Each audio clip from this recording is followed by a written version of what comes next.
Praise the Lord. आमे देखिबा आमनकर जीवन रे अनेक समय रे केतरा विषय गुडी करे आमाने संतुलन को रक्षा करि न थाउ, बैलेंस आमे करि पारु न थाउ। आज एमाने देखिबा आम पारिवारिक जीवन रे बा आम जीवन रे मध्य माने दीटा विषय संतुलन रहिबार आवश्यकता रहिছে, बैलेंस रहिबार आवश्यकता, भारसाम्य को आमे रक्षा करिबार आवश्यकता रहिছে। आज देखा प्रथम विषय मुझे कहवाक चाहे माँ घर आ शाशु घर मध्य आम भारसाम्य रक्षा कर आवश्यकता रही। जो समय विवाह हुए से समय जे केवल गोटे पुओ आ झीर विवाह हुए ताहा नुहे, दीटी परिवार विवाह हुए। आज संपर्क गुड़िक दीटी परिवार मध्य हुए।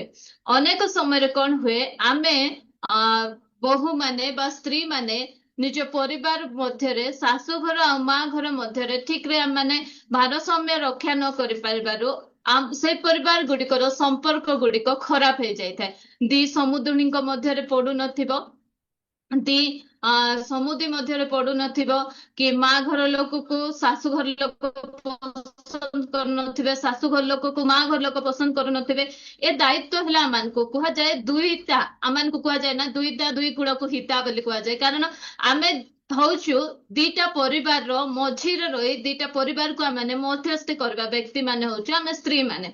तो तेणु आम उपरे रही जे आमर संपर्क जदि शाशु घर सहित ठीक थी ताहले शाशु घर लोक संपर्क आम माँ घर सहित मध्य ठीक रहिबो। अनेक समय कौन हुए आमे आम स्वामी मान को केवल आम माँ घर मुहा कर दे था, ए तुम माँ सहित तुमको मिसवाक हम ना, तुम माँ भल ना, मो माँ भल, तुम भाई भल ना, मो भौणी भल, ए प्रकार करे आमर स्वामी मानकर माइंड को ए प्रकार वाश कर दे था जे आमे आम आम स्वामी आमको बहुत प्रेम करती, आखि बंद कर आम को विश्वास करती, से विश्वास से प्रेम फायदा उठे अनेक समय कौन हुए स्त्री माने स्वामी मान को माँ घर मुहा कर दियंती। सेटा बहुत खराब विषय। आमे आम परिवार मध्य आमे भारसाम्य को रक्षा कर आवश्यकता रही। वाक्य लेखा जाइए आदि पुस्तक 2:24 लेखा गला स्वामी मान को कहगला ए निमंते मनुष्य अपना पितामाता को छाड़ी अपना भाज्य ठारे आसक्त हेबो आउ से माने एकांग हेबे। ए स्थान रे स्वामी को कहगला कि तुमे तुमर पितामाता को छाड़ी किना तुम स्त्री सहित गोटे परिवार तैयारी कर। मात्र स्त्री को कह जाए ना तुमे तुमर माँ बापा को छाड़ बोली। से ऑलरेडी निजर परिवार को निजर माँ बापा को छाड़ी किना पळे आछंते। किंतु 45:10 गीत संहिता 45:10 रे कहा जाए, पढ़ंतु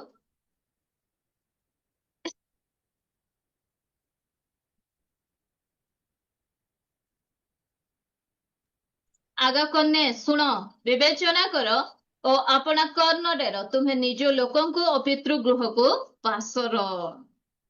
तुम्हें तुमर परिवार को पासर बोली कह जाए। स्वामी को कहगला पितामाता को छाड़ आउ स्त्री ठारे आसक्त हुआ। स्त्री को कह जाउछि हे कन्या निजर पिता घर को निजर पितृ परिवार को निजर पितृ लोक मान को पासर।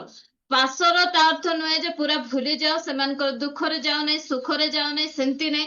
बा परमेश्वर कहले छाड़ी दियो बोली कहले पूरा छाड़ी दियो से जत्न नियो नहीं से ओल्ड एज होम रे फिंगी दियो ए प्रकार परमेश्वर मान को कहूनांती। किंतु से कहउछंती स्वामी स्त्री मध्य कहा को मध्य पशिबा पाई दियंतु नहीं। अनेक समय कौन हुए स्वामी स्त्री संपर्क मध्य आमे निजे ही अनुमति दो। पुओ माने विवाह परे मध्य से माने खाली मामार गेला पुओ ही थिबे। माँ माँ माँ माँ स्त्री को न धरी माँ रो पणत धरी बोलुथिबे। ए झियो मध्य विवाह हला परे टिके को माँ फोन उठाइबे। आजिकल तो सुविधा माँ मत एमती करबा कहला सेमती माँ पचारे 9टा हेलानी ने जलखिया करलुनी कि नाई माँ जलखिया करने बेले आम घर तो 8टार जलखिया करूथिलु रानी एबे केंती 9टा जाय जलखिया करिनु। ए प्रकार छोटिया छोटिया विषय रे आमे जो समय हमर परिवार लोक मान को आमे पोसाऊ आम माँ माने मध्य आम भितरे के पोसाऊ जे आमे निजे पोसाऊ। ମୁଁ କହିବାକୁ ଚାହେଁ ମୋ ପରିବାର ବିଷୟରେ, ମୋ ଶାଶୁଘର ବିଷୟରେ ମୁଁ କିଛି କିଛି କଥା ମଧ୍ୟ ମୋ ପରିବାରକୁ ମୁଁ କହିନଥିଲି। ତାପରେ ଯୋଉ ସମୟରେ ମୁଁ ଡେଲିଭରି ହେଲା ମୋର ଛୁଆର, ମୋର ଝିଅର ଡେଲିଭରି ସମୟରେ ମୁଁ ଆସି ମା ଘରେ ରହିଥିଲି। ସେ ସମୟରେ ମୋ ଶାଶୁଘର ଲୋକ ମତେ ଭିଜିଟ ମାନେ ଦେଖିବା ପାଇଁ ଆଇଲେ। ଦେଖି ଆଇବା ସମୟରେ ମୋ ଶାଶୁ କହିଲେ କି ନାଇଁ ଏମିତି ସେମିତି ଆମ ପରିବାରରେ ଏମିତି କହିଲାରୁ, ତାପରେ ମୋ ଶାଶୁ ଗଲା ପରେ ମୋ ମା କହିଲେ କି ଏତେ ସବୁ ହେଇଛି ତୁ କେମିତି ଆମକୁ କହିନୁ। ମୁଁ କହିଲି ମୋ ଶାଶୁଘର କଥା, ମୋ ଘର କଥା ମୁଁ ତମକୁ କାହିଁକି କହିବି। ଏବେ ଦେଖନ୍ତୁ ଆମର ଛୋଟିଆ ମୋଟିଆ ଗଣ୍ଡଗୋଳକୁ ମଧ୍ୟ ଆମେ ଆମର ମା ଘରକୁ ଜଣେଇଥିବା, ଆମ ଶାଶୁଘର ସହିତ ଆମେ ଭଲ ରହିଯିବା, କିନ୍ତୁ ଆମର ସମ୍ପର୍କ ମା ଆଉ ଶାଶୁଙ୍କର ସମ୍ପର୍କ ନଷ୍ଟ ହେଇଯିବ। ତେଣୁ ଆମମାନଙ୍କୁ ଭାରସାମ୍ୟ ରକ୍ଷା କରିବାର ଆବଶ୍ୟକତା ରହିଛି। ଆମେ ଗୋଟେ ଆଡକୁ ଆମେ ଢଳି ଯିବାର ନାହିଁ। ଆମେ ଦିଟା ପରିବାର ମଧ୍ୟରେ ମାନେ ବାଲାନ୍ସ କୁ ରକ୍ଷା କରିବାର ଆବଶ୍ୟକତା ରହିଛି। ଏଇଟା ଆମମାନଙ୍କ ହାତରେ ରହିଛି ପ୍ରିୟ ଭଉଣୀ ମାନେ। କାରଣ ଆମେ ଯଦି ଆମ ଶାଶୁଙ୍କୁ ଅଧିକ ପ୍ରେମ କରିବା, ଆମ ଶାଶୁଙ୍କୁ ପ୍ରେମ କରିବା, ତାହେଲେ ଆମ ସ୍ଵାମୀ ମଧ୍ୟ ଆମ ମାଙ୍କୁ ସେ ପ୍ରେମ କରିବେ। ଆମେ ଯଦି ତାଙ୍କ ଘର ଲୋକକୁ ଗ୍ରହଣ କରିବା, ନିଜର କରିବା, ତାହେଲେ ସେ ମଧ୍ୟ ଆମ ଘର ଲୋକକୁ ସେ ନିଜର କରିବେ, ଗ୍ରହଣ କରିବେ। ଆଉ ଆମ ଭିତରେ ଆମ ଠାରେ ହିଁ ରହିଲା। ମୁଁ କହେ ଆମ ପରିବାର ମଧ୍ୟରେ ଯଦି ଆଜି ସମ୍ପର୍କ ଖରାପ ହେଇଯାଉଛି, ବିଗିଡି ଯାଉଛି, ତାହେଲେ ଆମେ ସେ ଭାରସାମ୍ୟକୁ ରକ୍ଷା କରୁନାହୁଁ। ଦେଖିବେ ଭଉଣୀ ମାନଙ୍କୁ ଅନେକ ସମୟରେ ଶାଶୁଘର କାହାକୁ ଦିଅରଙ୍କୁ ଦେବାଟା ବହୁତ କଷ୍ଟ ହେବ, କିନ୍ତୁ ନିଜ ଭଉଣୀ ପାଇଁ, ନିଜ ଭାଇ ପାଇଁ ଆମେ ଏକ୍ସଟ୍ରା ଟିକେ ଦେବା ପାଇଁ ଚେଷ୍ଟା କରୁ। ତାହା ନ ହୁଏ ଆମ ପରିବାରରେ କିଛି ଯଦି ତାଙ୍କ ମୋର ଦିଅର ମାନଙ୍କୁ କି ମୋର ଶାଶୁଘର ପରିବାକୁ ଦେବାର ଅଛି, ମୁଁ ତାହା ଡିସାଇଡ କରିବି ମୁଁ ସେମାନଙ୍କୁ କେମିତି ଦେବି। ଆଉ ଆମ ଘର ଆଡେ ଆଇଲେ ପ୍ରଭୁଙ୍କର ଦାସ ଡିସାଇଡ କରନ୍ତି କି ଏମିତି ଦେବି। ତ ଆମେ ସେ ପ୍ରକାର ହେବାର ଆବଶ୍ୟକତା ରହିଛି। ଦିଟା ପରିବାର ମଧ୍ୟରେ ଗୋଟେ ଭାରସାମ୍ୟକୁ ଆମେ ରକ୍ଷା କରିବା, ଯଦ୍ୱାରା କି ପରିବାର ଶାନ୍ତିରେ ରହିବ। ଯେ କେବଳ ନାଇଁ ମା ଘର, ମା ଘର, ମା ଘର।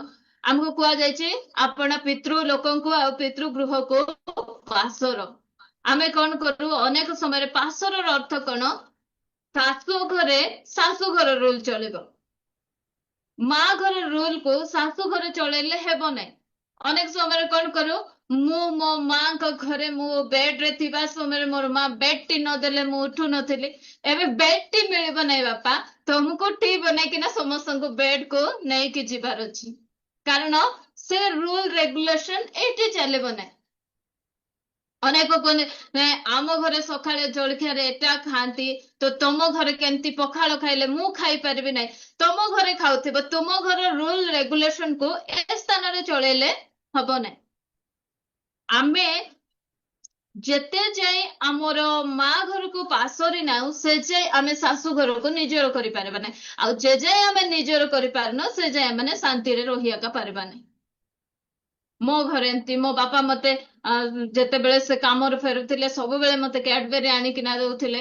ତ ସେ ତମ ବାପା ବୋଲି ଆଣିକିନା ଦଉଥିଲେ। ଏଠି ତମର ବାପା ନାହାନ୍ତି, ଏଠି ଶ୍ୱଶୁର ଅଛନ୍ତି, ଏଠି ସ୍ଵାମୀ ଅଛନ୍ତି। ସେମାନେ ତମ ଠାରୁ ତମକୁ କ୍ୟାଡବେରୀ ନେଇକିନା ଆଣିକି ଦେବେ ନାହିଁ। ସେମାନେ ଅପେକ୍ଷାରେ ଥିବେ ଯେ ସେମାନେ କାମରୁ ଆଇଲା ପରେ ତୁମେ ସେମାନଙ୍କୁ ପାଣି ଗ୍ଲାସଟେ ଦିଅ, ସେମାନଙ୍କର ସେବା କର, ସେମାନଙ୍କର ଯତ୍ନ। ଏସବୁ ବିଷୟକୁ ଆମମାନେ ଶିଖିବାର ଆବଶ୍ୟକତା ରହିଛି, ଆମେ ଜାଣିବାର ଆବଶ୍ୟକତା ରହିଛି। ଅନେକ ସମୟରେ ଛୋଟିଆ ଛୋଟିଆ ବିଷୟ ଗୁଡିକ ଆମ ପରିବାରରେ ବହୁତ ବଡ ବଡ ଅଶାନ୍ତି ଗୁଡିକ ଆଣିଥାଏ। ତେଣୁ ଆମେ ଦିଟା ପରିବାରକୁ ଆମେ ଭାରସାମ୍ୟ ରକ୍ଷା କରିକିନା ଆମେ ଚାଲିବାର ଅଛି। ଆମେ କେବଳ ମା ଘର ମୁହାଁ ହେବା ନାହିଁ, କି କେବଳ ଶାଶୁ ଘର ମୁହାଁ ମଧ୍ୟ ହେବାନି। ତା ମାନେ ନାହିଁ ଯେ ଆମେ ମା ବାପାଙ୍କୁ ଟୋଟାଲି ଆମେ ଦେଖିବା ନାହିଁ।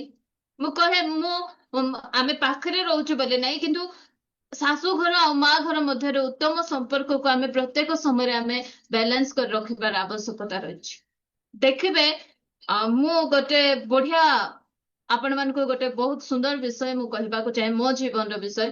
ଆପଣ ଯେବେ ଆପଣଙ୍କର ଶାଶୁଙ୍କୁ ନିଜ ମା ପରି ପ୍ରେମ କରିବେ, ଦେଖିବେ ଅଟୋମେଟିକଲି ଆପଣଙ୍କର ସ୍ଵାମୀ ମଧ୍ୟ ଆପଣଙ୍କର ମାକୁ ପ୍ରେମ କରିବାଟା ଆରମ୍ଭ କରିବେ। ତାଙ୍କ ଲୋକମାନଙ୍କୁ ଯେବେ ଆପଣ ନିଜର କରିବେ, ଆପଣଙ୍କର ସ୍ଵାମୀ ମଧ୍ୟ ଆପଣଙ୍କର ପରିବାର ଲୋକମାନଙ୍କୁ ସେ ନିଜର କରିବେ। ଆପଣଙ୍କୁ କହିବାକୁ ପଡିବ ନାହିଁ, କି କିଛି ମସ୍କା ମାରିବା ପାଇଁ ପଡିବ ନାହିଁ, କି ଗୋଡ ହାତ ମୋଡି ଦେବାକୁ ପଡିବ ନାହିଁ ମା ଘର ଯିବା ପାଇଁ, କହିବା ସ୍ଵାମୀଙ୍କୁ ମଣେଇବା ପାଇଁ।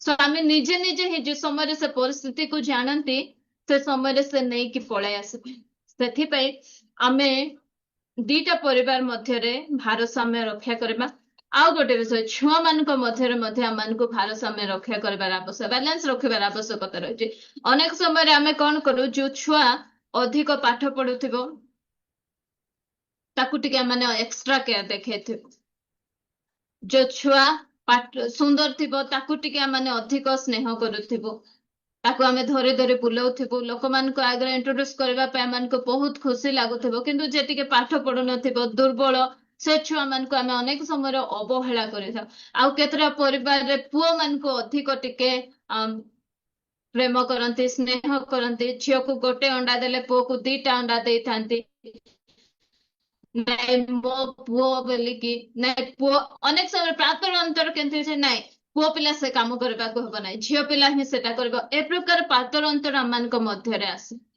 ପୁଅ ଝିଅ ମାନେ ମଧ୍ୟ କହିବେ କି ମାମା ତୁମେ ମତେ ଅଧିକ ପ୍ରେମ କରୁନ ଭାଇ କୁ ଆକା ଅଧିକ କରୁଛ ଭାଇ କହୁଥିବ କି ମା ତମେ ମତେ ବେଶୀ ପ୍ରେମ କରୁନ ଭଉଣୀକୁ ହିଁ କରୁଛ ଏ ପ୍ରକାର ନ ହେବାର ଆବଶ୍ୟକତା ରହିଛି ଆଦି ପୁସ୍ତକ 27 ଆଉ 28 ଅଧ୍ୟାୟର ଷ୍ଟୋରି ଆମ ସମସ୍ତଙ୍କୁ ଜଣା ଇସାକ ଆଉ ରିବିକାଙ୍କ ପରିବାର ଦେଖନ୍ତୁ ପରମେଶ୍ୱର ସେ ପରିବାରକୁ ଡିଜାଇନ କରିଛନ୍ତି ସ୍ୱୟଂ ପରମେଶ୍ୱର ନିଜେ ସେମାନଙ୍କର ପରିବାର ଗଠନ କରିଛନ୍ତି ମାତ୍ର କାଳକ୍ରମେ ଏ ପ୍ରକାର ହେଇଛି ଯୋଉ ସମୟରେ ସେମାନଙ୍କର ପରିବାରରେ ଗୋଟେ ସନ୍ତାନ ହେଇଯାଇଛି ସନ୍ତାନ ଯୋଉ ସମୟରେ ଛୁଆ ଯୋଉ ସମୟରେ ସେମାନଙ୍କ ପରିବାର ମଧ୍ୟରେ ଆସିଛି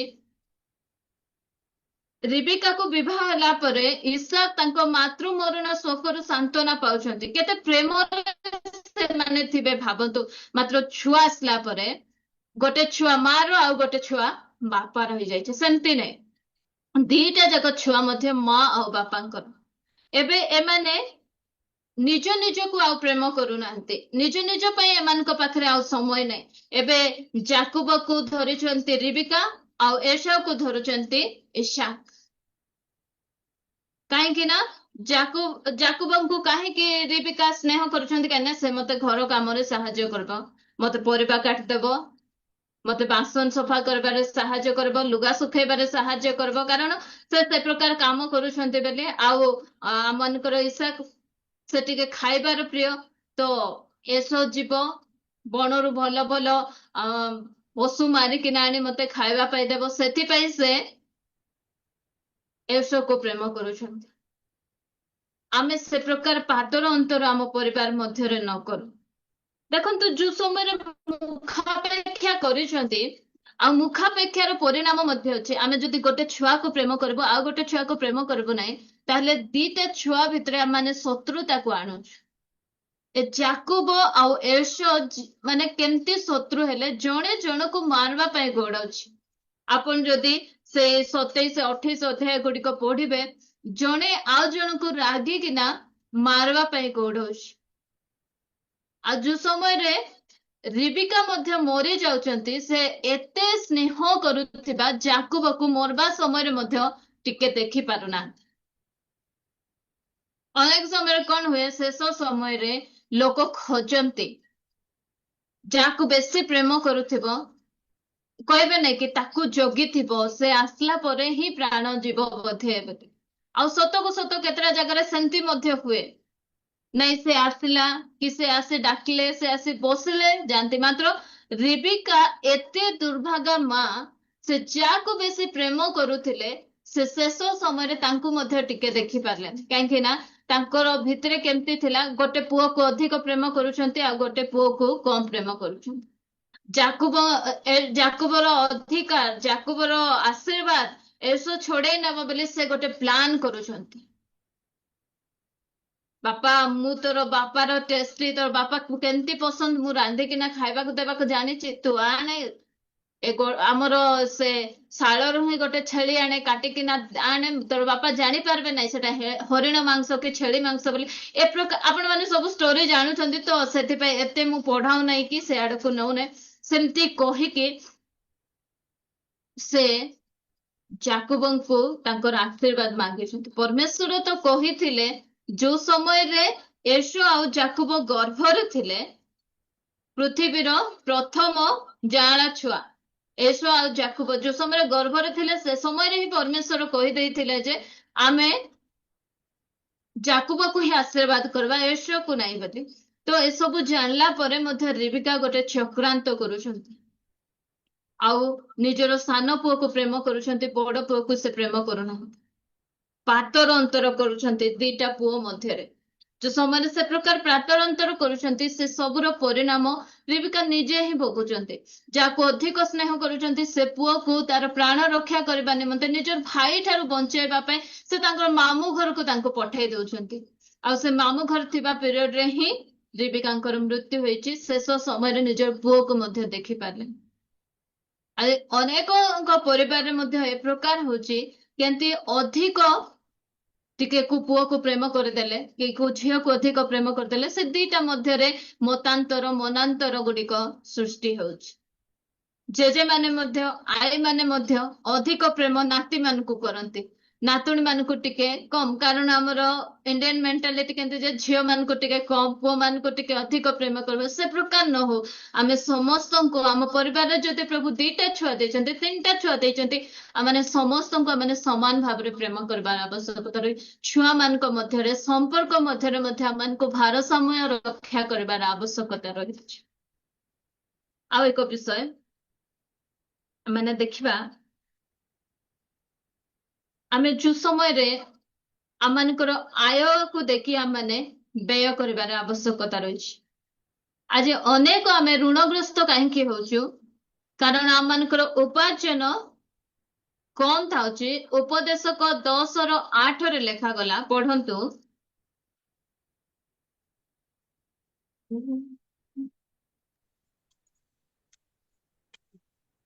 जे गर्त खोले से तहिरे पड़िबो ओ जेउ लोक बेड़ा भांगे ताहाकु सर्प कामुड़िबो जे बेड़ा भांगे ताकू साप खामे आमर अछि ना जेतिकी चादर आमे सेतिकी गड़ को लंबाइबार आवश्यकता होछि अनेक समय आमर आय थिबो 10,000 टका आमे मास शेष खर्च करथिबो 11,000 आमे केते आउ 11,000 आमे 9,000 जदि खर्च करिथांतो 1,000 टका आमे संचय करि पारथांतो किंतु आमे आउ केमती 11,000 खर्च करिकिना आमे ऋणग्रस्त हो जाउछु कहना आमर भारसाम्य आमे रहुना आमे केते इनकम करूछु आमे केते खर्च करूछु आमे ताहा जानि पारुना मन इच्छा विषय गुडी को आमे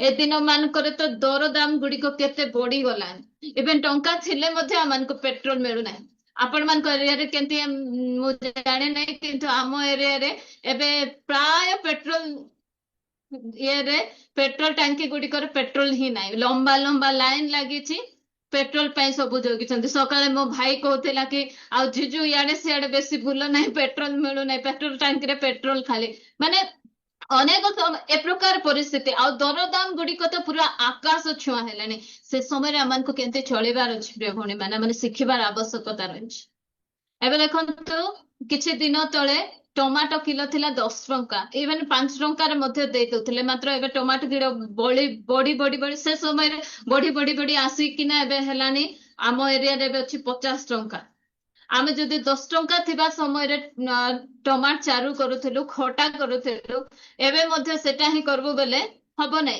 आमे जानी कि ना मानकर खर्च गुडी को मध्ये माने ठीक रे माने भारसाम्य रक्षा करिकि ना माने खर्च करिबार आवश्यकता रही मन इच्छा खर्च गुडी को माने काटिबार आवश्यकता रही आमे जदि ऋणग्रस्त हेछु मु कहे मु जेबे जदि मु आज ऋणग्रस्त हेछि ताहले मते नुआ पोशाकर किछि आवश्यकता हे नै मु किनिबार आवश्यकता नै आमे ऋणग्रस्त होथिबो आम घर आगरे लोक ठिया हेतिबे आउ आमे नुआटा पिंदी बुलुथिबो कहते कि एते ऋण लागिकिना नुआटा पिंधिकिना देखे होछि ए प्रकार स्वभाव आमानक मध्यरे नथिबार आवश्यकता रहिछि प्रभु यीशु ख्रीष्टଙ୍କ विषय बहुत सुंदर विषय लिखा जाइए जोहन 13:29 पढ़ंतु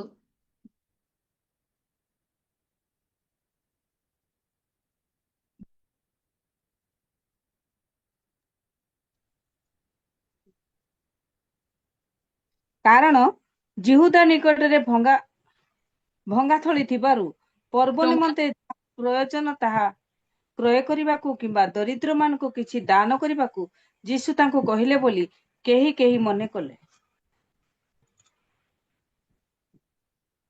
ଆପଣ ଗୋଟେ ସ୍କିପ୍ କରିଦେଲେ ବୋଧେ। କାରଣ ଜିହୁଦା ନିକଟରେ ଟଙ୍କା ଥଳି ଥିବାରୁ ପର୍ବ ନିମନ୍ତେ ଯାହା ଯାହା ପ୍ରୟୋଜନ, ଏଟା ହେଲେ ମନେ ପଡେ, ଯାହା ଯାହା ପ୍ରୟୋଜନ, ଆମକୁ କିଣିବା ପାଇଁ ମନା କରାଯାଉ ନାହିଁ, କିନ୍ତୁ ଯାହା ଯାହା ପ୍ରୟୋଜନ, ପ୍ରିୟ ଭଉଣୀ ମାନେ, ଯାହା ଦରକାର ଆମ ପରିବାର ନିମନ୍ତେ। ଏମିତି ଦେଖନ୍ତୁ, ଆମ କିଚେନ ରେ ଏ ପ୍ରକାର ଅନେକ ଗୁଡିଏ ବାସନ ଅଛି ଯାହାକି ଆମମାନଙ୍କୁ ଦରକାର ନାହିଁ, ହେଲେ ମଧ୍ୟ କିଣିଛୁ। କୋଉ ସପିଂ ମଲ୍ କୁ ଗଲୁ, କିଛି ନୂଆ ଲାଗିଲା, ନୂଆ ଡିଜାଇନ ର ଯଦି କିଛି ଆମେ ୟୁଟେନସିଲ ବା ବାସନ ଗୁଡିକ ଦେଖିଲେ, ନାଇଁ ଏଟା ଧରିଦେବା, ଏଟା କିଣିଦେବା, ବଢିଆ ହବ, ଏଟା ନେଇ ସେ ଡିଜାଇନ ଗୁଡିକ ଦେଖିଦେଲେ ଆମମାନଙ୍କ ଭିତରେ ଲୋଭ ପଳେଇ ଆସୁଛି, କିନ୍ତୁ ସେଟା ମାନେ ଥରେ ମଧ୍ୟ ୟୁଜ କରିନୁ। ଏ ପ୍ରକାର ବାସନ ଗୁଡିକ ଭର୍ତ୍ତି ହେଇଛି ଆମ ପରିବାର ଗୁଡିକରେ, ଆମ କିଚେନ ରେ ଭର୍ତ୍ତି ହେଇଛି। ଆଉ ଅନେକ କୋଉ ଜାଗାରେ ଗଲୁ, କୋଉ ଗୋଟେ ସଜାଇବା ଜିନିଷ ଦେଖିଲୁ ଯୋଉଟା କି ଦରକାର ନାହିଁ, ସେଟା ମଧ୍ୟ ଆମେ ନେଇ ଆସୁଛୁ। ଆବଶ୍ୟକ, ଯଦି ଆବଶ୍ୟକ ଅଛି ତାହେଲେ କିଣନ୍ତୁ। ଜୋତା ଅଛି, ଯାଇଛୁ କୁଆଡେ ବୁଲି, କାହା ସହିତ ବୁଲିବାକୁ ଯିବା ସମୟରେ ମଧ୍ୟ ଆମମାନେ ମନ ଇଚ୍ଛା ବିଷୟ ଗୁଡିକ କିଣିକି ନେଇ ଆସିଥିବୁ। ସେ ପ୍ରକାର ଆମମାନଙ୍କୁ କରିବାର ମାନେ ଠିକ ନାହିଁ। ଆମମାନଙ୍କୁ ଭାରସାମ୍ୟ ରକ୍ଷା କରିବାର ଆବଶ୍ୟକତା ରହିଛି। ଦେଖନ୍ତୁ, ସେ ଗୁଣବତୀ ସ୍ତ୍ରୀ ବିଷୟରେ ଲେଖାଯାଇଛି ହିତ ଉପଦେଶ 31:16, ସେ କ୍ଷେତ୍ରର ବିଷୟ ବୁଝି ତାହା କିଣେ, ସେ ଆପଣା ହସ୍ତ ବଳ ଦେଇ ଦ୍ରାକ୍ଷାରସ, କ୍ଷେତ୍ରର ବିଷୟ ଦେଖି ବୁଝି ତାହା କିଣେ। ମାନେ ସେ ମନ ଇଚ୍ଛା ବିଷୟ ଗୁଡିକ ସେ କିଣି ଦିଏ ନାହିଁ, એટલે କାଲେ ସେ କ୍ଷେତ୍ରର ବିଷୟ ଗୁଡିକ ବୁଝି ତାହା କିଣେ। ଆମେ ହଡବଡାହଟରେ ଯାହା ନାହିଁ ତାହା ମାନେ କିଣିଦେବା ନାହିଁ। ଦେଖୁ, ବଡ ବଡ ମଲ୍ ଗୁଡିକ ଯାଇଥିବୁ, ଏଟା ରଖିଦେଲୁ, ସେଟା ରଖିଦେଲୁ, ସେଟା ରଖିଦେଲୁ, ତାପରେ ଯୋଉ ସମୟରେ ଆମ ମାନଙ୍କର କାଉଣ୍ଟର କୁ ଆସୁ, ସେ ବିଲ୍ କଲା ବେଳେ ଏତେ ଟଙ୍କା ବିଲ୍ ହେଇଗଲା କି, ଯୋଉଟା କି ଆବଶ୍ୟକ ନଥିବ, ସେ ବିଷୟ ଗୁଡିକ ମଧ୍ୟ ଆମେ ଧରି ପଳେଇ ଆସିଥିବୁ। ଆଉ ଏ ମନ ଇଚ୍ଛା ବିଷୟ ଗୁଡିକ କିଣେ ନାହିଁ। କାହିଁକି ସେ କିଣେ? ପରିବାରର ହିତ ନିମନ୍ତେ କିଣେ, ପରିବାରର ଲାଭ ନିମନ୍ତେ ସେ କିଣେ। ଆମେ ମଧ୍ୟ ଯାହା ବି କିଛି କରୁ ଆମର ପରିବାରର ହିତ ପାଇଁ କରିବାର ଅଛି, ଆମ ପରିବାରର ଲାଭ ପାଇଁ। ଏ ଦ୍ରାକ୍ଷା କ୍ଷେତ୍ର କାହିଁକି କିଣୁଛନ୍ତି? ନାଇଁ, ଫଳ ରୋପଣ କରିବେ, ପରିବାରର ଲାଭ ହେବା ପାଇଁ। ଆମେ ମଧ୍ୟ ପ୍ରଭୁ ଯୀଶୁ ଖ୍ରୀଷ୍ଟ ସେ ସ୍ଥାନରେ ଯାହା ଯାହା ପ୍ରୟୋଜନ, ପର୍ବ ସମୟରେ ସେ ମଧ୍ୟ ସପିଂ କରିଛନ୍ତି, କିନ୍ତୁ ମନ ଇଚ୍ଛା ବିଷୟକୁ ସେ ସପିଂ କରିନାହାନ୍ତି। ଯାହା ଯାହା ଦରକାର ତାହା ସେ କିଣିଛନ୍ତି। ଆଉ ଏ ସ୍ଥାନରେ ଏ ଗୁଣବତୀ ସ୍ତ୍ରୀ ମଧ୍ୟ ତାହାକୁ ଦେଖିକିନା, ବୁଝିକିନା, ଚିନ୍ତା କରିକିନା କିଣିବ। ଯାହା ଆଖିକୁ ସୁନ୍ଦର ଲାଗିଲା, ହଁ ନେଇଯିବା, ସେମିତି ନାହିଁ। ଆମେ ବିବେଚନା କରିବାର ଆବଶ୍ୟକତା। ଆମେ ଯୋଉ ସମୟରେ ଖର୍ଚ୍ଚ କରୁଛୁ, ସେ ସମୟରେ ଆମର ପକେଟକୁ ମଧ୍ୟ ଆମେ ଦେଖିବାର ଆବଶ୍ୟକତା ରହେ। ଅନେକ ସମୟରେ ସ୍ୱାମୀ ମାନେ ଦେଇଥିବେ ଆମମାନଙ୍କୁ 5,000 ଟଙ୍କା, ଯ ତମ ପାଇଁ ସପିଂ କରିକି ଆଇବ। ଆମେ କିଣୁ କିଣୁ କିଣୁ କିଣୁ ଏମିତି କିଣି ଦେଇଥିବୁ, ସେ 5,000 ଜାଗାରେ 7,000 ହେଇଯାଇଥିବ। ତାପରେ ସ୍ୱାମୀଙ୍କୁ ଫୋନ କରିବାକୁ ପଡେ ସେ କାଉଣ୍ଟରରେ, ଏ ମୋ 7,000 ହେଇଗଲା, 2,000 ଟେ ଫୋନ ପେ କରିଦଉନ। ତାପରେ ଆଉ ସ୍ୱାମୀ କଣ କହିବେ? ଆଉ ବାଧ୍ୟ ହେଇକିନା ସେ କରନ୍ତି, ଅଲଗା କିଛି ଘର ଖର୍ଚ୍ଚ ପାଇଁ ରଖିଲା ପଇସାକୁ କଣ କରନ୍ତି, ଆଉ ଥରେ ଆମର ସପିଂ। ତ ଆମେ ଯାହା ବି କରୁ, ଆମେ ଦେଖିକି ବୁଝିକି ଆମେ ତାହା କିଣିବାର ଆବଶ୍ୟକତା ରହିଛି। ଯାହା ଯାହା ପ୍ରୟୋଜନ, ସେ ସବୁ ଆମେ କିଣିବାର ଆବଶ୍ୟକତା ରହିଛି। ଲୁକ 16:11 ପଢିବା ଟିକେ।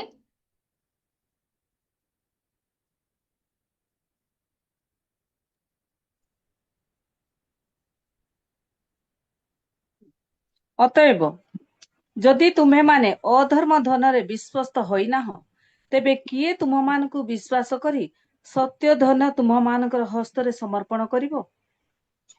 ଆମକୁ ପ୍ରଭୁ ଯୋଉ ଧନ ଆମକୁ ଏବେ ମିଳିଛି ତାହା ହେଲା ଅଧର୍ମ ଧନ। ଏ ଧର୍ମରେ ଯଦି ଆମେ ବିଶ୍ୱସ୍ତ ହେବା ନାହିଁ, ତା ସେ ଅନନ୍ତ ଜୀବନ ରୂପ ଧନ ପ୍ରଭୁ ଆମମାନଙ୍କୁ କିଏ ଦେବେ? ତାପରେ ଲେଖାଯାଉଛି 10 ପଦ ମଧ୍ୟ 10 ପଦରେ ଲେଖାଗଲା, ପଢନ୍ତୁ ଭଉଣୀ। ଯେ ଅତି ଅଳ୍ପ ବିଷୟ ବିଶ୍ୱସ୍ତ, ସେ ବହୁତ ବିଷୟରେ ମଧ୍ୟ ବିଶ୍ୱସ୍ତ ଅଟେ। ପୁଣି ଯେ ଅତି ଅଳ୍ପ ବିଷୟରେ ଅବିଶ୍ୱସ୍ତ, ସେ ବହୁତ ବିଷୟରେ ମଧ୍ୟ ଅବିଶ୍ୱସ୍ତ। ଆମକୁ ଯେତିକି ପ୍ରଭୁ ଦେଇଛନ୍ତି, ଆମେ ସେତିକିରେ ବିଶ୍ୱସ୍ତ ରହି ଆମେ ଚଳିବା ଶିଖିବାର ଆବଶ୍ୟକତା ରହିଛି। ଆଉ ଗୋଟେ ବିଷୟକୁ ମୁଁ ଆପଣମାନଙ୍କୁ ନେବା ପାଇଁ ଚାହେଁ। ଆଉ ଗୋଟେ ବିଷୟ ହେଲା ପ୍ରେମ ଆଉ ଅନୁଯୋଗ ମଧ୍ୟରେ ମଧ୍ୟ ଆମମାନଙ୍କୁ ଭାରସାମ୍ୟ ରଖିବାକୁ ରହିଛି। ଦେଖିବେ, ଆମ ଚର୍ଚ୍ଚରେ ଏମିତି କେତେ ଜଣଙ୍କର ଚରିତ୍ର ଏମିତି ଥିବେ, ଯଦି କିଏ ପୁଲପିଟ ଠିଆ ଏ ନାହିଁ, ଖାଲି ଅନୁଯୋଗ, ଛିଡା ହେଲେ ଖାଲି ପଥର ପକେଇବେ, ଖାଲି ଅନୁଯୋଗ ବୋଲି କହିବେ। କିନ୍ତୁ ସେ ପ୍ରକାର ଆମମାନଙ୍କର ସ୍ୱଭାବ ନଥାଏ, ନଥିବାର ଆବଶ୍ୟକତା ରହିଛି। ଆମେ ଯଦି କାହାକୁ ଅନୁଯୋଗ କରୁଛୁ, ତାହେଲେ ଆପଣ ଚିନ୍ତା କରନ୍ତୁ କି ତାଙ୍କୁ ଆପଣ ପ୍ରେମ କରୁଛନ୍ତି କି? ଆଉ ପ୍ରେମର ସହିତ ଯଦି ଅନୁଯୋଗ କରିବେ, ତାହା ତାକୁ ମଧ୍ୟ ଭଲ ଲାଗିବ। ଆମେ ଯୋଉ ଛୁଆ ମାନଙ୍କୁ ଖାଲି ଗାଳି କରୁଥିବା, ସେମାନେ କେମିତି କହିବେ? ଖାଲି ଯେତେବେଳେ ଦେଖିଲେ କେବେ ଗାଳି, କେବେ ତ ଗୋଟେ ଚକୋଲେଟ ଆଣି ଦେଇନାହାନ୍ତି, କେବେ ଗୋଟେ ମୋର ଭଲ ମାର୍କ ଆସିଛି କି ମୁଁ କିଛି ଭଲ କାମ କଲେ ଟିକେ ମଧ୍ୟ ମତେ ଆପ୍ରିସିଏସନ କରୁନାହାନ୍ତି, ମାତ୍ର ଖାଲି ଅନୁଯୋଗ କରୁଥିବେ, ଖାଲି କରେକ୍ସନ କରୁଥିବେ, ଆସିଲା ଗୋଟେ ଖଡୁସ। ଏ ପ୍ରକାର ଚରିତ୍ର ଆମର ନଥିବାର ଅଛି। ଆମେ କାହାକୁ ବି ଅନୁଯୋଗ କରୁଛୁ, ଆମେ ମାନେ ପ୍ରେମର ସହିତ ଆମମାନଙ୍କୁ ଅନୁଯୋଗ କରିବାର ଆବଶ୍ୟକତା। ଅନୁଯୋଗ ମଧ୍ୟ ଦରକାର, ପ୍ରେମ ମଧ୍ୟ ଦରକାର। ଖାଲି ଅନୁଯୋଗ ହେଲେ ପିଲାମାନଙ୍କୁ ନଷ୍ଟ କରିଦେବ। ଆମେ ଭୁଲ କଲେ ସେମାନଙ୍କୁ ଶାସନ କରିବାର ଆବଶ୍ୟକତା ରହିଛି। ମାତ୍ର ଯୋଉ ସମୟରେ ସେମାନେ ଭଲ କାମ କରୁଛନ୍ତି, ସେ ସମୟରେ ସେମାନଙ୍କୁ ଉତ୍ସାହ ମଧ୍ୟ କରିବାର ଆବଶ୍ୟକତା ରହିଛି। ଚର୍ଚ୍ଚ ଗୁଡିକରେ ଦେଖାଯାଏ, ଯୁବାମାନଙ୍କୁ ସାଧାରଣତଃ ସମସ୍ତେ ଆଙ୍ଗୁଠି ଦେଖାନ୍ତି। ଏମିତି କଲା, ସେ ସେମିତି କଲା, ଆମ ଯୁବାମାନେ ଏମିତି, ଆମ ଯୁବାମାନେ ସେମିତି ବୋଲି ସେମାନଙ୍କୁ ଖାଲି ଅନୁଯୋଗ କରାଯାଏ। ମାତ୍ର ସେଇ ଯୁବାମାନେ ଯୋଉ ସମୟରେ ଭଲ କାମ କରନ୍ତି, କେବେ ମଧ୍ୟ ସେମାନଙ୍କୁ ଏନକରେଜ କରାଯାଏନି, ଯଦ୍ୱାରା କି ସେମାନେ ଅନେକ ସମୟରେ ବହୁତ ଡିସ୍କରେଜ ହେଇଯାଆନ୍ତି। ଆଉ ଅନେକ ଯୁବା ଯୁବତୀ ମାନେ ମଧ୍ୟ ପଛଘୁଞ୍ଚା ଦେଇଯାଆନ୍ତି। ଇଭେନ ଆମ ପରିବାର ଗୁଡିକରେ ମଧ୍ୟ ଯୋଉ ସମୟରେ ଗୋଟେ ଛୁଆ କିଛି ଭୁଲ କରିଦଉଛି, ଠିକ ଅଛି, ଆମେ ତାକୁ ଅନୁଯୋଗ କଲୁ, ଅନୁଯୋଗ କରିବା ଦ୍ୱାରା ସେ ଭଲ ବାଟକୁ ପଳେଇଲା, ସେ ଯୋଉ ଭୁଲ କରୁଥିଲା, ଯୋଉ ଖରାପ ସଙ୍ଗତିରେ ଥିଲା, ସେ ସଙ୍ଗତି ଛାଡିକିନା ପଳେଇଲା। ଏବେ ଛାଡିଲା ପରେ ମଧ୍ୟ 6 ମାସ ପରେ ମଧ୍ୟ ସେ ଛାଡିଥିବା ଭୁଲକୁ ଆଉ ଥରେ ମନେ ପକାଇ ତାକୁ ଗାଳି କଲେ ହେବ ନାହିଁ। ସେମିତି ହୁଏ। ଅନେକ ପିଲାମାନେ ମୋ ନିକଟକୁ କାଉନସିଲିଂ କୁ ଆସନ୍ତି, ସେମାନେ କୁହନ୍ତି, ଆଉ ଆଣ୍ଟି, ମୋ ଦେଇ ଏ ଭୁଲ ହେଇଥିଲା, ମତେ ମୋ ପରିବାର ଲୋକ ଗାଳି କରିବାରୁ ସେ ଭୁଲକୁ ମୁଁ ଛାଡିଦେଲି। ମାତ୍ର ସେ ଭୁଲ ଛାଡି ଅନେକ ଦିନ ହେଲାଣି, ଏବେ ମଧ୍ୟ ମୁଁ ଛାଡୁଥିବା ଭୁଲକୁ, ମୁଁ ଅନୁତାପ କରିଥିବା ଭୁଲକୁ ବାର ବାର ମତେ ମନେ ପକେଇ ଦେଇ ସେଇ ଗୋଟେ କଥାକୁ ମୋ ପରିବାର ଲୋକ, ମୋର ମା, ମୋର ବାପା ଖାଲି ଟଣ୍ଟ ମାରୁଛନ୍ତି, ଚର୍ଚ୍ଚ ଯାଇ ତୁମେ ଏଟା ଶିଖୁଛ। ମୁଁ କଣ କରିବି? ମୁଁ ତ ମୋ ଦେଇ ସେ ଭୁଲ ହେଇଯାଇଥିଲା, ମାତ୍ର ଏବେ ସେଥିରୁ ମୁଁ ବାହାରି ଗଲେନି, ହେଲେ ବି ଏ ପ୍ରକାର କଲେ ମୁଁ କେମିତି କରିବି କୁହନ୍ତୁ? ଦେଖନ୍ତୁ, ଗୋଟେ ଭୁଲ ପାଇଁ ଥରେ ହିଁ ଦଣ୍ଡ ମିଳେ। ଆଉ ଜଣେ ଯଦି ଭୁଲ କରିଛି, ସେ ତାର କ୍ଷମା ମାଗୁଛି, ସେ ଅନୁତାପ କରିଛି, ତାହେଲେ ଆମେ ସେ ଭୁଲ ପାଇଁ ଆମେ ବାର ସେମାନଙ୍କୁ ଅନୁଯୋଗ କରିବା ଆବଶ୍ୟକତା ନାହିଁ। ଆମେ ଯୋଉ ସମୟରେ ଦେଖୁଛୁ ସେମାନେ ଭୁଲ କଲେ, ସେ ସମୟରେ ଆମେ ସେମାନଙ୍କୁ ଶାସନ କରିବା।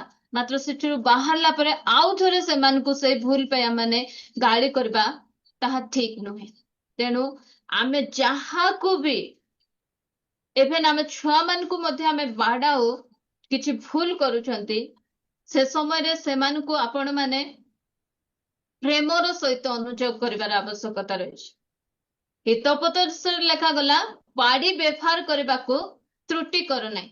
ଆଉ ଲେଖାଯାଇଛି, ଏଭ୍ରି ପୁସ୍ତକର 12:6 ଲେଖାଯାଇଛି କି ପ୍ରଭୁ ଯାହାକୁ ପ୍ରେମ କରନ୍ତି, ଯେଉଁ ପୁତ୍ରକୁ ସେ ପ୍ରେମ କରନ୍ତି, ତାହାକୁ ଶାସନ ମଧ୍ୟ କରନ୍ତି। କାହିଁକି ଶାସନ କରନ୍ତି? ଗୋଟେ ଶୃଙ୍ଖଳାରେ ଆଣିବା ପାଇଁ ସେ ଶାସନ କରନ୍ତି। ଶାସନ କରିବାର ଉଦ୍ଦେଶ୍ୟ କଣ? ସେ ବିଗିଡି ଯାଉ, ସେ ନଷ୍ଟ ହେଇଯାଉ, ତାକୁ କଷ୍ଟ ହେଉ, ସେଇଟା ନୁହେଁ। ସେ ଯେମିତି ଠିକ ବାଟରେ ଆସିବ, ସେଥିପାଇଁ ଶାସନ କରାଯାଏ। ଆଉ ଆମ ପରିବାରର ଛୁଆ ମାନଙ୍କୁ ମଧ୍ୟ ଆମେ ଠିକ ବାଟରେ ଆଣିବା ପାଇଁ ଶାସନ କରିବାର ଅଛି। କେମିତି? ପ୍ରେମର ସହିତ ଆମେ ଶାସନ କରିବାର ଅଛି। ପ୍ରଭୁଙ୍କର ଦାସ କୁହନ୍ତି, ଆମେ ଯାହାକୁ ପ୍ରେମ କରୁନାହୁଁ, ତାକୁ ଆମେ ଅନୁଯୋଗ ମଧ୍ୟ କରିବାର ଆବଶ୍ୟକତା ନାହିଁ। ଆଉ ପ୍ରେମ ଯଦି ଆମେ କରୁ, ତାହେଲେ ଅନୁଯୋଗ କରିବାର ଆବଶ୍ୟକ। ଏଭ୍ରି 13:3 ଲେଖାଗଲା, ପ୍ରତିଦିନ ପରସ୍ପରକୁ ଉତ୍ସାହ ଦିଅ। ଆମେ ପ୍ରତିଦିନ ପରସ୍ପରକୁ ଏନକରେଜ କରିବାର ଅଛି। ପ୍ରତିଦିନ ଅନୁଯୋଗ କର ବୋଲି ଲେଖାଯାଉ ନାହିଁ, ପ୍ରତିଦିନ ଆମମାନଙ୍କୁ ଏନକରେଜ କରିବାର ଆବଶ୍ୟକତା ରହିଛି ପରସ୍ପରକୁ। ଯଦି ଆମେ ଖାଲି ପ୍ରେମ କରୁଛୁ, ତାହେଲେ ଆମ ଛୁଆକୁ ଆମେ ନଷ୍ଟ କରୁଛୁ। ଆଉ ଯଦି ଖାଲି ଅନୁଯୋଗ କରୁଛୁ, ତାହେଲେ ମଧ୍ୟ ଆମ ପୁଅ ଝିଅ ମାନଙ୍କୁ ଆମ ଠାରୁ ଆମେ ହରେଇ ଦଉଛୁ। ଆମକୁ ଡରିକିନା ସେମାନେ ଅନେକ ସମୟରେ ଅନେକ ଭୁଲ ଗୁଡିକ କରିବେ ନାହିଁ, କିନ୍ତୁ ଲୁଚି ଲୁଚି ସେ ଭୁଲ ଗୁଡିକ କରିବେ। ଆଉ ଯଦି ଭୁଲ ଦେଖି ମଧ୍ୟ ଆମେ ସେମାନଙ୍କୁ ସଂଶୋଧିତ କରୁନୁ, ଯେମିତି ଏଲିଙ୍କ ସଦୃଶ ତାଙ୍କ ଦିଟା ପୁଅଙ୍କର ଭୁଲ ଦେଖିଲା ପରେ ମଧ୍ୟ କାହିଁକି ରେ ବାପା ବୋଲି ଏମିତି କର ନାହିଁ ବୋଲି ଯେମିତି ଫୁସଲେଇକି ମାନେ ଧୀରେ କଅଁଳେଇକିନା କରୁଛନ୍ତି, ସେମିତି ନ କରି ଆମେ ଯୋଉ ସମୟରେ ଭୁଲ ଦେଖୁଛୁ ଆମେ ସେ ସମୟରେ ବାଡି ବ୍ୟବହାର କରିବା ପାଇଁ ମାନେ ତ୍ରୁଟି କରିବା ନାହିଁ। ଆଉ ପ୍ରତ୍ୟେକ ସମୟରେ ମଧ୍ୟ ଆମେ ଖାଲି ଅନୁଯୋଗ ଆମେ କରିବା ନାହିଁ, ଆମେ ପ୍ରେମର ସହିତ ଆମେ ଅନୁଯୋଗ କରିବାର ଆବଶ୍ୟକତା ରହିଛି। ଆଉ ଗୋଟେ ବିଷୟ ମୁଁ ଆପଣମାନଙ୍କ ନିକଟରେ ରଖି ଶେଷ କରିବାକୁ ଚାହେଁ, ଆମର ସେବା କାର୍ଯ୍ୟ ଆଉ ପରିବାର ମଧ୍ୟରେ ମଧ୍ୟ ବାଲାନ୍ସ ରହିବାର ଆବଶ୍ୟକତା ରହିଛି। ଆମର ଜବ୍ ଆଉ ପରିବାର ମଧ୍ୟରେ ବାଲାନ୍ସ ରହିବ। ଅନେକ ସମୟରେ ମା ମାନେ ମଧ୍ୟ ଯେହେତୁ ଆଜିକାଲି ଜବ୍ କୁ ଯାଇକିନା ଆସନ୍ତି, ପିଲା ଛୁଆ ମାନେ ଜଗିଥାନ୍ତି କେତେବେଳେ ମୋ ମା ଆସିଲେ ମୁଁ ଟିକେ ତାଙ୍କ ସହିତ ଖେଳିବି, ତାଙ୍କ ସହିତ ମୋର କଥାବାର୍ତ୍ତାକୁ ମୁଁ ସେୟାର କରିବି। କଣ ହୁଏ, ଏତେ କାମ ପ୍ରେସରରେ ହାଲେ ହେଇ ଆସି ମା ଟିକେ ଆଉ ଘର କାମ କରିକିନା ଶୋଇ ଦିଅନ୍ତି। ସେ ପିଲା ଜଗିଥିବ ମାଙ୍କର ସହିତ କଥା ହେବା ପାଇଁ, ମାତ୍ର ମାଙ୍କ ପାଖରେ ସମୟ ନଥିବ, ବାପାଙ୍କ ପାଖରେ ମଧ୍ୟ ସମୟ ନଥିବ। ପିଲା ଯଦି ଆସି ଉପରେ ବର ମୁଁ ହାଲିଆ ହେଇକିନା ଆସିଛି, ଅଫିସର ଟେନସନ, ଘରେ ଆସିଲେ ଏମାନଙ୍କର ଟେନସନ ନାହିଁ। ଆମ ପିଲାମାନଙ୍କର ଅଧିକାର, ସେମାନଙ୍କର ମୌଳିକ ଅଧିକାର ହେଲା ବାପା ମାଙ୍କ ସହିତ ଖେଳିବା, ବାପା ମାଙ୍କର ଉପରେ ହେବା। ତ ଆମେ ସେ ସମୟରେ ବିରକ୍ତ ହେବା କଥା ନାହିଁ। ଆମର କାମକୁ ଯୋଉ ସମୟରେ ଆମେ ଘରର କବାଟ ଦେଉଛୁ, ସେ ସମୟରେ ସେ କାମକୁ ଛାଡିକିନା ତୁମେ ଗୋଟେ ବାପା, ଗୋଟେ ସ୍ତ୍ରୀ, ଗୋଟେ ମା ଆଉ ଗୋଟେ ମାନେ ସ୍ତ୍ରୀ ହେଇକିନା ଆମକୁ ଘର ଭିତରେ ପ୍ରବେଶ କରିବାର ଆବଶ୍ୟକତା ରହିଛି। ଆମେ ସେଇ ଯୋଉ ସେବା କାର୍ଯ୍ୟର ଟେନସନ, ଜବ୍ ର ଟେନସନ, ସେ ସବୁକୁ ନେଇ ଆମମାନଙ୍କୁ ଘର ଭିତରେ ପ୍ରବେଶ କରୁ, କାହିଁକି ନା ଆମର ପିଲାମାନଙ୍କୁ ମଧ୍ୟ ଆମକୁ ସମୟ, ଆଜି ଅନେକ ପରିବାର ମାନେ ପିଲାମାନେ ବିଗିଡିବାର କାରଣ ହେଲା ମା ବାପାଙ୍କ ପାଖରେ ସମୟ ନାହିଁ ପିଲାମାନଙ୍କ ସହିତ ବସି କଥା ହେବେ, ସେମାନଙ୍କର ମନ ଭିତରେ କଣ ଚାଲୁଛି ତାହା ସେମାନେ ସେମାନଙ୍କର ସହିତ ଡିସ୍କସ କରିବେ। ସାମୁଏଲଙ୍କର ବିଷୟରେ ଦେଖୁଛୁ, ଏତେ ବଡ ଭବିଷ୍ୟତ ବକ୍ତା, ସେ କଣ କଲେ ପଢନ୍ତୁ, ପ୍ରଥମ ସାମୁଏଲ 7:15।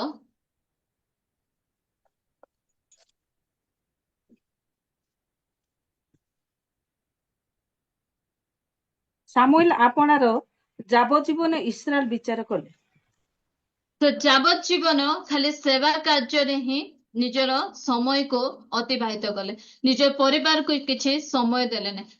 ଆମେ ଜାଣୁ ଆମମାନଙ୍କୁ ପରମେଶ୍ୱର ଗୋଟେ ଅର୍ଡର ଦେଇଛନ୍ତି, ପ୍ରଥମେ ପ୍ରଭୁ, ତାପରେ ପରିବାର, ତାପରେ ସେବା କାର୍ଯ୍ୟ। ଯୋଉମାନେ ମିନିଷ୍ଟ୍ରିରେ ଅଛନ୍ତି ସେମାନଙ୍କର ମିନିଷ୍ଟ୍ରି ବା ସେମାନଙ୍କର ଜବ୍ ବା ସେମାନଙ୍କର ବିଜନେସ୍ ହଉଛି ଥାର୍ଡ। ପ୍ରଥମେ ଆମ ଜୀବନରେ ପ୍ରଭୁ ହେବାର ଅଛି, ତାପରେ ପରିବାର ହେବାର ଅଛି, ତାପରେ ଅନ୍ୟାନ୍ୟ କାର୍ଯ୍ୟ ଗୁଡିକ ହେବାର ଅଛି। ଏ ସ୍ଥାନରେ ସାମୁଏଲଙ୍କ ଜୀବନ କଣ ହେଇଛି, ପରିବାର ପାଇଁ ସେ ଆଉ ସମୟ କାଢୁନାହାନ୍ତି। ଯାବତ ଜୀବନ ସେ କଣ କଲେ, ଇସ୍ରାଏଲର ବିଚାର କରିଥିଲେ, ସେବା କାର୍ଯ୍ୟ କଲେ। 8 ଅଧ୍ୟାୟରେ ଆମେ ଦେଖୁଛୁ ସାମୁଏଲଙ୍କର ପୁଅ ମାନଙ୍କର ବିଷୟରେ। 8ର ଯଦି ଆମେ 1-5 ଯାଏ ପଢିଯିବା, ସେମାନଙ୍କ ବିଷୟରେ ଲେଖାଯାଇଛି। ପଢନ୍ତୁ। ସାମୁଏଲ ବୃଦ୍ଧ ହୁଅନ୍ତେ ଆପଣା ପୁତ୍ର ମାନଙ୍କୁ ଇସ୍ରାଏଲ ଉପରେ ବିଚାରକର୍ତ୍ତା କଲେ। ତାଙ୍କର ଜ୍ୟେଷ୍ଠ ପୁତ୍ର ନାମ ଜୋଏଲ ଓ ଦ୍ୱିତୀୟର ନାମ ଅବିୟ। ଏମାନେ ବେର୍ସେବାରେ ବିଚାରକର୍ତ୍ତା ଥିଲେ। ମାତ୍ର ତାଙ୍କର ପୁତ୍ରମାନେ ତାଙ୍କର ପଥରେ ନ ଚାଲି ଅନ୍ୟାୟର ଅନୁଗାମୀ ହେଲେ ଓ ଲାଞ୍ଚ ନେଇ ବିଚାର ବିପରୀତ କଲେ। ତହିଁରେ ଇସ୍ରାଏଲ ସମସ୍ତ ପ୍ରାଚୀନ ବର୍ଗ ଏକତ୍ର ହୋଇ ରାମାରେ ସାମୁଏଲଙ୍କ ନିକଟକୁ ଆସିଲେ। ପୁଣି ସେମାନେ ତାଙ୍କୁ କହିଲେ, ଦେଖ, ତୁମେ ବୃଦ୍ଧ ହେଲ, ପୁଣି ତୁମର ପୁତ୍ରମାନେ ତୁମ୍ଭ ପଥରେ ଚାଲୁନାହାନ୍ତି। ଏହେତୁ ଅନ୍ୟ ସକଳ ଦେଶମାନଙ୍କ ପରି ଆମମାନଙ୍କର ବିଚାର କରିବାକୁ ତୁମ୍ଭେ ଆମମାନଙ୍କର ପାଇଁ ଏକ ରାଜା କର। ଦେଖନ୍ତୁ, ସାମୁଏଲ ନିଜ ପୁଅ ମାନଙ୍କୁ ଠିକ ଭାବରେ ଶିକ୍ଷା ଦେଇ ପାରୁନାହାନ୍ତି, ଖାଲି ସେବା କାର୍ଯ୍ୟରେ ସେ ବ୍ୟସ୍ତ ରଖି, ସେମାନଙ୍କ ପାଇଁ ତାଙ୍କ ପାଖରେ ସମୟ ନାହିଁ। ତ ନିଜର ପିଲାମାନେ, ସାମୁଏଲ କେତେ ଭଲ ଜଣେ ବିଚାରକର୍ତ୍ତା ଅଟନ୍ତି, କେତେ ଭଲ ଜଣେ ଭବିଷ୍ୟତ ବକ୍ତା। ସେଇ ଭବିଷ୍ୟତ ବକ୍ତା ଆଜିକା ଡେଟରେ ଜଣେ ଏତେ ଉତ୍ତମ ପାଳକଙ୍କର ପୁଅ ଝିଅ ମାନେ କି ପ୍ରକାର ନଷ୍ଟ ହେଇଯାଉଛନ୍ତି।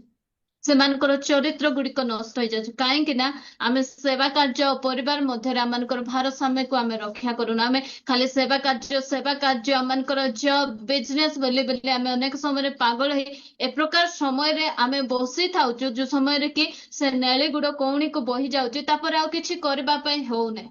ଆମ ପୁଅମାନେ ବିଭିନ୍ନ ପ୍ରକାର ଖରାପ ସଙ୍ଗତିରେ ପଳେଇ ଯାଉଛନ୍ତି, ଆମେ ଜାଣି ପାରୁନାହୁଁ।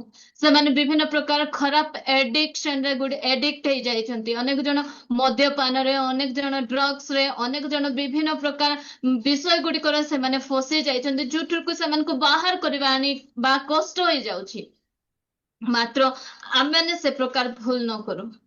ଆମ ପାଖରେ ସଫିସିଏଣ୍ଟ ଟାଇମ ଆମ ପୁଅ ଝିଅ ମାନଙ୍କ ପାଇଁ ଥାଉ। ଆମେ ସେମାନଙ୍କ ସହିତ ବସିବା, ସେମାନଙ୍କର ପ୍ରୋବ୍ଲେମ ଗୁଡିକକୁ ଆମେ ଡିସ୍କସ କରିବା। ଏ ସ୍ଥାନରେ ଏତେ ବଡ ଭବିଷ୍ୟତ ବକ୍ତାଙ୍କର ପୁଅ ମାନେ କଣ ହଉଛନ୍ତି, ବିପଥଗାମୀ ହଉଛନ୍ତି, ବିଚାରକୁ ବିପରୀତ କରୁଛନ୍ତି, ଲାଞ୍ଚ ନେଉଛନ୍ତି, ଲାଞ୍ଚୁଆ ହେଇଯାଉଛନ୍ତି, ଦୁଷ୍ଟ ହେଇଯାଉଛନ୍ତି, ଭ୍ରଷ୍ଟ ହେଇଯାଉଛନ୍ତି।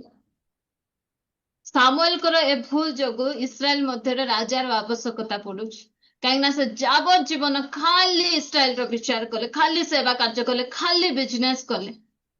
ଅନେକ ସମୟରେ କେତେଟା ପରିବାରରେ ତ ସେ ଛୁଆ ମାନେ ତାଙ୍କର ବାପାର ଚେହେରାକୁ ଦେଖିନଥିବେ। ବଡ ହେଲା ପରେ ହୁଏତ କେବେ ଭୁଲରେ ଯଦି ପିଲାମାନେ ଥିଲା ବେଳେ ସେ ବାପାକୁ ହିଁ ଅଙ୍କଲ ନମସ୍କାର ବୋଲି ଡାକି ଦଉଥିବେ, କହିଦଉଥିବେ। କାହିଁକି ନା ପିଲା ଶୋଇଲା କଣ ଶୋଇ ନ ଉଠିବା ପୂର୍ବରୁ ବାପା ଜବ୍ କୁ ଯିବେ, ତାପରେ ପିଲା ଶୋଇଲା ପରେ ବାପା ଜବ୍ ରୁ ଫେରିବେ। ତ ଛୁଆ ଆଉ ତାର ବାପାକୁ ଆଉ ସେ ଦେଖିଛି କି? ଏ ପ୍ରକାର ପରିସ୍ଥିତି ଗୁଡିକ ହଉଛି। ତ ଆମେ ଏ ପ୍ରକାର ନ କରୁ। ଆମର ସେବା କାର୍ଯ୍ୟ ଆଉ ଆମମାନଙ୍କ ପରିବାର ମଧ୍ୟରେ ଉତ୍ତମ ଆମେ ଭାରସାମ୍ୟ ରକ୍ଷା କରିବାର ଅଛି। ଆମେ ସ୍ୱାମୀ ସ୍ତ୍ରୀଙ୍କ ମଧ୍ୟରେ ମଧ୍ୟ ଜବ୍ କୁ ଜବ୍ ଜାଗାରେ ରଖନ୍ତୁ। ଆଉ ଆମେ କ୍ୱାଲିଟି ଟାଇମ ଆମ ସ୍ୱାମୀ ସ୍ତ୍ରୀଙ୍କ ମଧ୍ୟରେ ମଧ୍ୟ ଆମେ ବିତେଇବାର ଆବଶ୍ୟକତା ରହିଛି।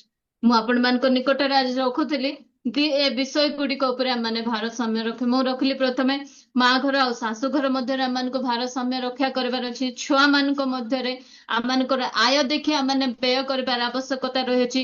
ଆଉ ପ୍ରେମ ଆଉ ଶାସନକୁ ମଧ୍ୟ ଆମେ ବାଲାନ୍ସ ରେ ରଖିବାର ଆବଶ୍ୟକତା ରହିଅଛି। ଆଉ ଆମମାନଙ୍କର ସେବା କାର୍ଯ୍ୟ ଆଉ ପରିବାର ମଧ୍ୟରେ ମଧ୍ୟ ଉତ୍ତମ ଭାରସାମ୍ୟ ରକ୍ଷା କରିବାର ଆବଶ୍ୟକତା ରହିଛି। ପ୍ରଭୁ ଅଳ୍ପ ବାକ୍ୟରେ ଆମ ସମସ୍ତଙ୍କୁ ଆଶୀର୍ବାଦ କରନ୍ତୁ। Please sir. Amen. Amen. Praise the Lord. Amen. ଧନ୍ୟବାଦ ଦିଦି। ପ୍ରଭୁ ଆପଣଙ୍କୁ ଆଶୀର୍ବାଦ କରନ୍ତୁ। ଏ ସୁନ୍ଦର ବାକ୍ୟ ଆମମାନଙ୍କୁ ଦେଇଅଛନ୍ତି। ଏ ବାକ୍ୟ ଆମମାନଙ୍କୁ ପ୍ରତ୍ୟେକ ପରିବାରକୁ ଆବଶ୍ୟକତା ନିହାତି ଦରକାର ଅଛି। କାହିଁକି ନା ପ୍ରତ୍ୟେକ ପରିବାର ଏଇଆ ଚାଲିଥାଏ। ଆଉ ଏ ବାକ୍ୟ ଦ୍ୱାରା ଯେପରି ଆମେ ଜୀବନ କାଟିବା, ଆଉ ଆମ ପ୍ରଭୁ ଯୀଶୁଙ୍କୁ ଆମେ ଜାଣିଛୁ, ଆଉ ପ୍ରଭୁ ଯୀଶୁ ଖ୍ରୀଷ୍ଟଙ୍କୁ ଜାଣିଛୁ, ଆମମାନଙ୍କ ପରିବାରରେ ଏ ବାକ୍ୟ ଦେଇ ଜୀବନ କାଟିବା ଦରକାର। ଆଉ ବାକ୍ୟର ଯାହା ଲେଖା ହେଇଛି ସେ ଅନୁସାରେ ଆମ ପରିବାର ଆମେ ଚାଲିବା ଦରକାର ନିହାତି। ଧନ୍ୟବାଦ ଦିଦି। ବିଶେଷ କରି ମୋ ପାଇଁ ବହୁତ ଆବଶ୍ୟକତା ଥିଲା ଏ ବାକ୍ୟ, ଆଉ ପ୍ରତ୍ୟେକ ପରିବାର ପାଇଁ ବି ଆବଶ୍ୟକତା ଅଛି। ସେଥିପାଇଁ ବିଶେଷ ଧନ୍ୟବାଦ। ପ୍ରଭୁ ଆପଣଙ୍କୁ ଆଶୀର୍ବାଦ କରନ୍ତୁ। ଆଉ ଶୁଣିଥିବା ବାକ୍ୟ ପାଇଁ ଆମମାନଙ୍କ ମଧ୍ୟରେ ସୁଲିକା ଦିଦି ଅଛନ୍ତି। ଆମେ ଯେପରି ବାକ୍ୟ ଦେଇ ଜୀବନ କାଟିବା ଆଉ ପ୍ରଭୁଙ୍କ ବାକ୍ୟ ଦେଇ ଚାଲିବା, ସେଥିପାଇଁ ଆଉ ଦିଦିଙ୍କ ପାଇଁ ବି ପ୍ରାର୍ଥନା କରିବେ, ଆଉ ତାଙ୍କ ପରିବାର ପାଇଁ ପ୍ରାର୍ଥନା କରି ଅଧିକ ଯେପରି ପ୍ରଭୁଙ୍କ ପାଇଁ ବଢିବେ, ସେଥିପାଇଁ ବି ପ୍ରାର୍ଥନା କରିଦେବେ। ଆଉ ସୁଲିକା ଦିଦି ଅଛନ୍ତି, ସୁଲିକା ଦିଦି ପ୍ରେସ୍ତର ଦିଦି Praise the Lord. ଆସନ୍ତୁ ଆମେ ସମସ୍ତେ ପ୍ରାର୍ଥନା ପ୍ରାର୍ଥନା କରନ୍ତୁ। ପ୍ରଭୁ ଆମେ ତୁମକୁ ଧନ୍ୟବାଦ କରୁଛୁ, କାରଣ ତୁମେ ମଙ୍ଗଳମୟ ପରମେଶ୍ୱର ବାପା। ପ୍ରଭୁ ତୁମେ କେଡେ ପ୍ରେମ କଲ, ଦୟା କଲ ପ୍ରଭୁ। ଆଜି ତୁମର ଦାସୀଙ୍କ ଠାରୁ ବହୁତ ସୁନ୍ଦର ବାକ୍ୟ, ଯାହାକି ପ୍ରଭୁ ଆଜି ବାକ୍ୟରୁ କାଢି କାଢି ସେ ଆମମାନଙ୍କୁ ପ୍ରଭୁ ଯୋଉ ବିଷୟରେ ଭାରସାମ୍ୟ ରଖିବାକୁ ହବ, ତାହା ସେ ପ୍ରାଞ୍ଜଳ ଭାବରେ ଆଜି ଆମମାନଙ୍କ ମଧ୍ୟରେ ସେ ରଖିଛନ୍ତି ପ୍ରଭୁ ଯୀଶୁ ବାପା। ପ୍ରଭୁ ଆମେ ତୁମ ନିକଟରେ ଆଜି ଆର୍ତ୍ତନାଦ କରୁଛୁ, ପ୍ରାର୍ଥନା କରୁଛୁ ବାପା, ନିବେଦନ କରୁଛୁ। ହେ ମଙ୍ଗଳମୟ ପରମେଶ୍ୱର, ଆମେ ସମସ୍ତେ ଯେତେ ଜଣ ଭଉଣୀ ମାନେ ଅଛୁ, ଭାଇ ମାନେ ଅଛୁ, ପ୍ରତ୍ୟେକଙ୍କ ହୃଦୟରେ ଆଜିର ବାକ୍ୟ ଲିପିବଦ୍ଧ ହେବା ପାଇଁ ତୁମେ ସାହାଯ୍ୟ କର ବୋଲି ପ୍ରାର୍ଥନା କରୁଛୁ ବାପା। ପ୍ରଭୁ ଯୀଶୁ କେତେ ଭୟଙ୍କର ଆଶ୍ଚର୍ଯ୍ୟ ବାକ୍ୟ ବାପା ପ୍ରଭୁ, ତାହା ଯାହାକି ଆମେ ନିଜେ ମଧ୍ୟ ତାହା କରିପାରିବୁ ପ୍ରଭୁ ବାପା। ସେଇଥିପାଇଁ ତୁମେ ଆମମାନଙ୍କୁ ସାହାଯ୍ୟ କର। ନିଜ ପାଖରେ ହିଁ ଆମେ ସମସ୍ତ ବିଷୟ, କୌଣସି ବିଷୟ ଅସମ୍ଭବ ନାହିଁ ପ୍ରଭୁ ବାପା। ତୁମର ଦାସୀଙ୍କ ଠାରୁ ଅତି ସୁନ୍ଦର ଭାବରେ ପ୍ରଭୁ ଏଇ ବାକ୍ୟଟି ଘରେ ଘରେ ନିଜ ଘର ମାନଙ୍କରେ ବସି ଆଜି ଏ ବାକ୍ୟଟା ଶୁଣିବା ପାଇଁ ତୁମେ ଆମମାନଙ୍କୁ ସାହାଯ୍ୟ କଲ ବୋଲି ଧନ୍ୟବାଦ ପ୍ରଭୁ। ଆଜି ଅନେକ ଲୋକ ଜୁମ୍ ରେ ଜଏନ୍ ହୁଅ କହିଲେ କେହି ହୁଅନ୍ତି ନାହିଁ ପ୍ରଭୁ, କେବଳ ଚର୍ଚ୍ଚ ଗଲେ କାଫି ବୋଲି ସେମାନେ ଭାବନ୍ତି ଯୀଶୁ ବାପା। କିନ୍ତୁ ପ୍ରଭୁ ମୁଁ ତୁମକୁ ଧନ୍ୟବାଦ କରୁଛି ବାପା, ତୁମେ ଆମମାନଙ୍କୁ ଜୁମ୍ ଟି ଦେଇଛ, ଏତେ ସୁନ୍ଦର ଭାବରେ ସମସ୍ତ ବିଷୟ ଶିଖିବା ପାଇଁ ଦଉଛ ପ୍ରଭୁ। ବାପା ମୁଁ ତୁମକୁ ଧନ୍ୟବାଦ କରୁଛୁ। ଯଦି ଆମେ ଏ ବିଷୟ ଆଜି ଶିଖିନଥାନ୍ତୁ ତାହେଲେ ଆମମାନଙ୍କ ଜୀବନ ଆଜି ବ୍ୟର୍ଥ ହିଁ ବ୍ୟର୍ଥ ରହିଥାନ୍ତା। ପରିବାର ମଧ୍ୟରେ ଅଶାନ୍ତି ରହିଥାନ୍ତା, ସ୍ୱାମୀ ସ୍ତ୍ରୀଙ୍କ ଭିତରେ ଅଶାନ୍ତି, ପିଲା ବାପା ମାଙ୍କ ପାଖରେ ଅଶାନ୍ତି, ପ୍ରଭୁ ଶାଶୁ ବୋହୂ ପାଖରେ ଅଶାନ୍ତି। କିନ୍ତୁ ପ୍ରଭୁ ତୁମେ ଆମମାନଙ୍କୁ ଚେତାବନୀର ବାକ୍ୟ ଦଉଛ, ଆମେ ସେଇଥିପାଇଁ ତୁମକୁ ଧନ୍ୟବାଦ କରୁଛୁ। ପ୍ରଭୁ ତୁମେ ଦୟା କର, ତୁମର ଦାସୀକୁ ତୁମେ ପ୍ରଚୁର ଭାବରେ ଅନୁଗ୍ରହ କର, ଦିନକୁ ଦିନ ପ୍ରଭୁ ବୃଦ୍ଧି ପାଇବା ପାଇଁ ତୁମେ ତାଙ୍କୁ ସାହାଯ୍ୟ କରୁଛ, ସେଥିପାଇଁ ଧନ୍ୟବାଦ କରୁଛୁ। ନୂଆ ନୂଆ ବାକ୍ୟ ଆତ୍ମାଙ୍କ ଦ୍ୱାରା ତୁମେ ତାହାଙ୍କୁ ଦେଇ କଥା କହୁଛ, ଆମେ ସେଇଥିପାଇଁ ତୁମକୁ ଧନ୍ୟବାଦ ଦଉଛୁ। ପ୍ରଭୁ ତୁମେ ଦୟା କର, ଆମେ ଯେମିତି ପ୍ରତ୍ୟେକ ପ୍ରଭୁ ଭାରସାମ୍ୟ ଦେଖି ପ୍ରଭୁ ଆମେ ପ୍ରଭୁ ଆଗକୁ ବଢିବା ତୁମେ ସାହାଯ୍ୟ କର। କାରଣ ତୁମର ବାକ୍ୟରେ ହିଁ ଏ ପ୍ରକାର ପ୍ରତ୍ୟେକ ଲେଖା ହେଇଛି ପ୍ରଭୁ। ଗୁଣବତୀ ସ୍ତ୍ରୀ କିଏ ପାଇପାରେ, ମୁକ୍ତା ଠାରୁ ତାର ମୂଲ୍ୟ ଅଧିକ। କେତେ ଭୟଙ୍କର ଆଶ୍ଚର୍ଯ୍ୟ ବାକ୍ୟ ପ୍ରଭୁ ଯୀଶୁ ବାପା। ଆମେ ଯେମିତି ଗୋଟେ ଗୁଣବତୀ କେମିତି ହେଇପାରିବା ପ୍ରଭୁ, ପରିବାରକୁ କେମିତି ସଜାଡି ପାରିବା, ପିଲାମାନଙ୍କୁ କେମିତି ସଜାଡି ପାରିବା, ସ୍ୱାମୀ ଶାଶୁ ଶ୍ୱଶୁର ସମସ୍ତଙ୍କୁ ଆମେ ସଜାଡି ପାରିବା ପ୍ରଭୁ, ତୁମେ ସେଇଥିପାଇଁ ତୁମେ ଆମମାନଙ୍କୁ ତିଆରି କରୁଛ ବୋଲି ଆମେ ତୁମକୁ ଧନ୍ୟବାଦ କରୁଛୁ। ପ୍ରଭୁ ତୁମେ ଦୟା କର, ପ୍ରତ୍ୟେକଙ୍କୁ ତୁମେ ସାହାଯ୍ୟ କର। ଆଜିର ବାକ୍ୟ ଅନୁସାରେ ହିଁ ପ୍ରଭୁ ଆମେ ଜୀବନକୁ କାଟିବା ପାଇଁ ତୁମେ ସାହାଯ୍ୟ କର। ପ୍ରଭୁ ତୁମେ ଦୟା କର, ଏତେ ବଢିଆ ପ୍ରଭୁ ତୁମର ଦାସୀ ମାନଙ୍କୁ ଦଉଥିବାରୁ ପ୍ରଭୁ ମୁଁ କୋଟି କୋଟି ତୁମକୁ ଧନ୍ୟବାଦ ଦିଏ। ପ୍ରଭୁ ଯୀଶୁ ବାପା ତୁମେ ଦୟା କର, ପରିଚାଳନା କରୁଥିବା ଭଉଣୀଙ୍କୁ ମଧ୍ୟ ତୁମ ହସ୍ତରେ ରଖୁଛି। ତୁମେ ତାଙ୍କୁ ଆହୁରି ପ୍ରଭୁ ବଳବାନ କର, ତାକି ତୁମ ବାକ୍ୟରେ ପ୍ରଭୁ ଆଉଜି ପଡିବା ପାଇଁ ତୁମେ ସାହାଯ୍ୟ କର।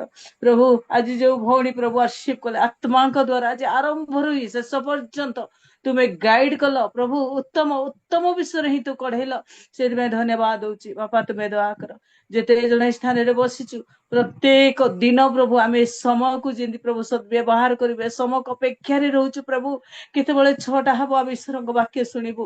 ପ୍ରଭୁ ଏଇ ମନୋଭାବ ପ୍ରତ୍ୟେକଙ୍କୁ ତୁମେ ଦିଅ ବୋଲି ତୁମ ନିକଟରେ ନିବେଦନ କରୁଛି। ବାପା ତୁମେ ଦୟା କର, ଦୟାକରି କେବଳ ଶୁଣିବା ଲୋକ ନ ହେଇ କାର୍ଯ୍ୟକାରୀ ହେବା ଲୋକ ହେବୁ ପ୍ରଭୁ, ତୁମେ ସାହାଯ୍ୟ କର। ଅଳସୁଆ ସ୍ତ୍ରୀ ମାନଙ୍କ ଭଳିଆ ହେବୁ ନାହିଁ ପ୍ରଭୁ, ଆମେ ସବୁବେଳେ କାର୍ଯ୍ୟ ବ୍ୟସ୍ତ ରହିବା ଲୋକ ହେବୁ ପ୍ରଭୁ, ସେଥିପାଇଁ ତୁମେ କୃପା କର। ଅଳସୁଆ ଯୋଉ ଘରେ ଥାଏ ପ୍ରଭୁ ସେଇଭଳି ଅଶାନ୍ତି ହିଁ ଅଶାନ୍ତି ରହିଥାଏ ପ୍ରଭୁ। ବାପା ତୁମେ ଆମମାନଙ୍କୁ ଚେତାବନୀ ଦଉଛ ବୋଲି ଧନ୍ୟବାଦ ଦଉଛି। ପ୍ରଭୁ ତୁମେ ଦୟା କର, ଆମ ସମସ୍ତଙ୍କୁ ତୁମର ଦାସୀଙ୍କୁ ଆମେ ଯେତେ ଜଣ ବସିଛୁ ପ୍ରତ୍ୟେକଙ୍କୁ ତୁମ ହସ୍ତରେ ସମର୍ପଣ କରି ପ୍ରଭୁ ଯୀଶୁଙ୍କ ନାମରେ ପ୍ରାର୍ଥନା ମାଗିଲୁ ପିତା, ଆମେନ୍।